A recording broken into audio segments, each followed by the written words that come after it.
Quais tipos de derivadas existem? Derivada parcial, né? Galera, tem a derivada parcial de ordem 1 ou de primeira ordem.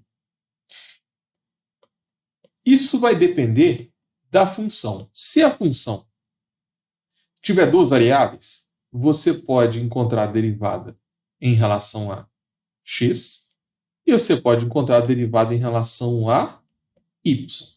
Ok? Então, nesse caso, você tem duas derivadas parciais de primeira ordem. Tem que achar duas respostas. E se a função for de três variáveis, aí você pode derivar a função em relação a x, você pode derivar a função em relação a y e ainda pode derivar a função em relação a z. Então, se cair uma função de três variáveis e pedir para você encontrar as derivadas parciais, você tem que colocar três respostas. Ok? Não basta eu colocar uma só. Existe ainda a derivada de ordem 2. Aí começa a ficar divertido. Porque olha só, você vai criando tipo um fluxo. Vou colocar aqui uma notação mais simples para ficar mais fácil de escrever, tá? Se eu derivar em relação a x, eu posso escrever assim também, ó, fx. É quando você deriva em relação a x. E eu posso fazer em relação a y, né? Acabei de escrever isso. Agora, a derivada de segunda ordem, você vai pegar a derivada em relação a x e vai derivar em relação a y. Então, você vai achar o fxx e o fxy. Da mesma forma, você vai pegar a derivada em y e vai derivar y, né, a função fy em relação a x, e você pode derivar a função fy em relação a y. Então você teria que encontrar 4 respostas. Entendeu? Derivada de ordem superior, aqui em derivadas parciais, é um exercício mais difícil. Imagina, seu exercício pede para você calcular derivadas de segunda ordem. Você teria que calcular 1, 2, 3, 4, 5, 6 derivadas. Você teria que pôr 6 respostas. Não é um exercício fácil, né? E se você tivesse 3 variáveis na função, aí começa a ficar mais divertido ainda. Mas a lógica é a mesma. Olha só. Para você passar em cálculo de primeira, você tem que entender os padrões. Tenta identificar o padrão. Ó, eu posso calcular o fx, posso calcular o fy, posso calcular o fz. E agora, para cada uma das derivadas de primeira ordem, eu posso calcular mais 3 derivadas. Porque o fx, eu posso fazer fxx, fxy, fxz. Agora, a fy pode virar fyx, fyy, fyz. E a derivada parcial em relação a z, de segunda ordem, vai ficar fzx, fzy, fzz. Então o exercício começa a ficar divertido. Olha só, são 9 respostas. Se pedisse a derivada parcial de segunda ordem de uma função com 3 variáveis, você teria que inserir 9 respostas. E primeiro você teria que calcular as 3 derivadas de primeira ordem. Então, matéria de derivada parcial de ordens superiores não é um exercício simples, porque você tem que fazer várias respostas ao mesmo tempo. Ok? Mas fica comigo, porque eu vou explicar bem passo a passo aqui. O foco da live de hoje é no cálculo de derivadas de primeira ordem. Ok?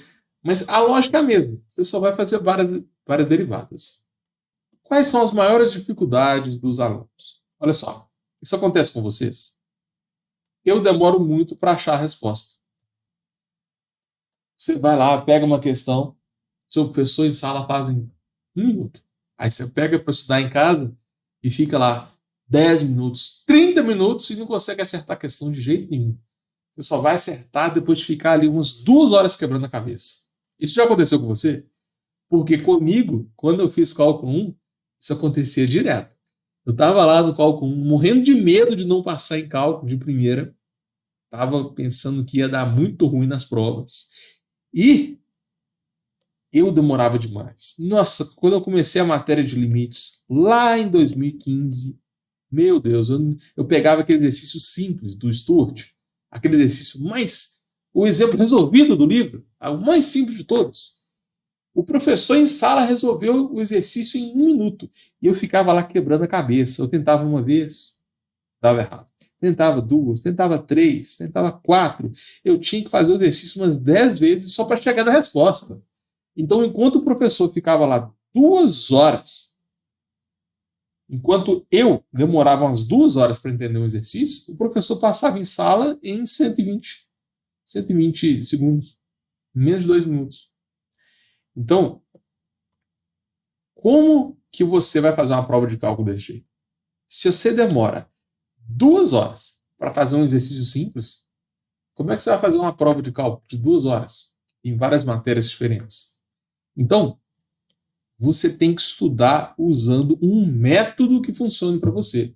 Para você passar em cálculo de primeira, entenda que demorar para resolver o exercício é normal no início. Tá? Você pega uma matéria nova que você tem dificuldade. Tudo que é novo a gente tem dificuldade. Pega uma matéria nova, você vai demorar. Só que o que muito aluno erra? Pega a matéria nova, entendeu como é que faz? Pronto, aí vai lá e começa a estudar outra matéria. Isso é um erro, tá bom? Você pega essa matéria nova aqui, entendeu como é que faz? Faz mais, entendeu? Faz mais, faz vários, faz mais 3 desse negócio que você já entendeu. Você já sabe como é que faz. Aí muita gente fica preguiça de ficar repetindo o que já sabe. Esse é o problema, tá? Em vez de mudar a matéria, você vem aqui e faz mais exemplos dessa matéria que você está aprendendo. Não pula o padrão. Vai fazendo vários. Até você dominar essa matéria. Aí quando essa matériazinha aqui cai na sua prova, você vai fazer ela correndo. Você vai fazer ela em segundos.